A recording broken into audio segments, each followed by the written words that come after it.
আল্লাহ তাআলার তিনটি নামের পাওয়ার দেখুন।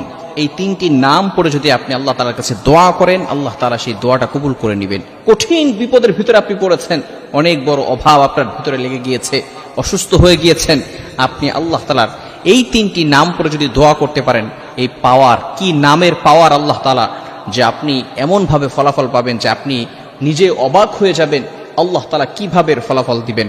আল্লাহ পাক রব্বুল আলামিন নিজে বলে দিয়েছেন, ওয়ালিল্লাহিল আসমাউল হুসনা ফাদউহু বিহা। যদি কোনো ব্যক্তি আল্লাহ তাআলার যে গুণবাচক নামগুলো রয়েছে সেগুলো পরে যদি কোনো ব্যক্তি দোয়া করে, আল্লাহ তাআলা তার দোয়াগুলো কবুল করে নেন। সেই দুইটা গুণবাচক নামই হচ্ছে ইয়া হাইয়্যু ইয়া কাইয়্যুম। ইয়া হাইয়্যু ইয়া কাইয়্যুম গুণবাচক এমন দুইটি নাম, যে দুইটি নাম পরে যদি কোনো ব্যক্তি আল্লাহ তাআলার কাছে দোয়া করে, আল্লাহ পাক রব্বুল আলামিন তার দোয়াগুলো অ্যাকসেপ্ট করবেন।